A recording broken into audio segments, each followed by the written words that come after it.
दर्शक बंधु आज आपण मान सहित गोटे यूनिक रेसिपी शेयर करी जोटा कि आलू रे खाइबा बहुत टेस्टी लगे पार्टी को एत चटपटा लगे जे थरे खाइले बारंबार बनवाई इच्छा हे एमती खरा गरम रे जदि किसी रोषे करने इच्छा होनी ताले आपण माने एही रेसिपी को थरे निश्चय ट्राए करंतु रुटी भात सबुथिरे खाइ परिबे। नमस्कार दर्शक बंधु आपण मानकु इप्सिता किचन में अनेक अनेक स्वागत देबी। चलंतु आउ डेरी न करी मात्र 15 मिनिट भितर रेडी हो जाउतबा ए खरा दिन स्पेशल आलू पाग रेसिपी को स्टार्ट करबा।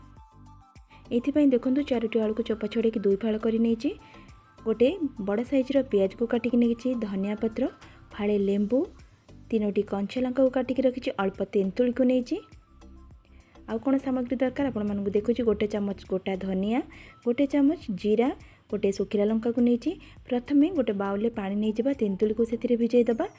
गैस रे प्रेशर कुकर को बसैकी से पानी दे देकी आमे आलू को देदबा 1 टेबल स्पून हळदी को दबा ताको एबे लो टू मीडियम फ्लेम रे 3टी सीटी आसला पर्यंत छाड़देबा जेमती कि आलू सिझीजिब। ता भितर आमे अलगा प्रिपरेशन करबा। गैस रे करे बसिकी गोटा धनिया जीरा एवं सुखिला लंका को देकी ताको भलसे भाजी नबा।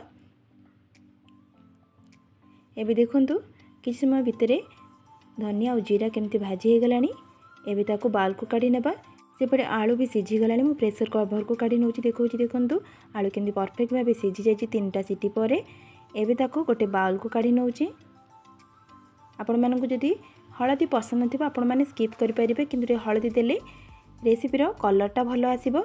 गोटे हेमदस्ता नहीं जिबा जो भाजी के रखथिले जीरा धनिया एवं सुखिला लंका ताकू भलो से गुंड करि नेबा। आपण माने ग्राइंडर साहाय्य करि परिबे किंतु एइथिरे गुंड कले टेस्टटा बहुत ही बढ़िया आसीबो।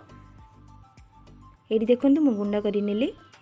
सेपटे तेंतुल भी भलो भाबे भिजी जाइछि ताकू एबे भलो से चकड़ी नेकी तार पल्प गुडी को बाहर करि नेबा। एटी देखंतु तार खदड़ा अंश गुड़िक बाहर कर नेली। आलू को एबे हाथ साहाय्य मु चकड़ी नउची। आपण माने मासर साहाय्य कि ग्लास रो तळ पटे आपण माने चकड़ी परिबे किंतु आलू को पूरा पालिश करिक चकड़ीबे नै टिके खदड़ा जेमती रखिबे। एबे काटी रखिथिबा पियाज को सेथिरे देई दोउची धनिया पत्र कंचा लंका कोटी देई दोउची। आपण माने जदि छोट पिलांग पई बनाउथिबे लंकार क्वांटिटी कम करि परिबे। तापरे हाफ चम्मच रो बीट लूण 1 टेबल स्पून चाट मसाला स्वाद अनुसार लूण को देकी एबे जो भाजी के रखथिले जीरा धनिया ताको एबे दे दबा। जो लेंबू को रखथिले ताको मध्ये चिपुडी नबा। तेंतुली पानी को मध्ये एथिरे दे दबा। ए सब को देकी ताको एबे चामच साहाय्य भलो से मिसई नबा। एठी देखंतु भलो से मिसई सला परे आ टिके बहलिया लागुची मुठी पानी को दे दोची। टिकेटा पानी रहिले भलो लागिबो खाइबा पई। ताको एबे भलो से पुनी चामच साहाय्य मिसई नउची। एतिकी ही कंसिस्टेंसी रखिबे जद्वारा कि पागटी खाइबा पई बहुत ही बढ़िया लागिबो। आपण माने देखिले केमती सहज उपाय मु यूनिक स्टाइल आलू पाग को एठी बने नेली।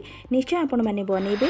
जदि वीडियोटी भलो लागि थाए गोटे लाइक और सब्सक्राइब करबा को बिल्कुल भूलिबे नहीं। आज पई रहुची नमस्कार जय जगन्नाथ।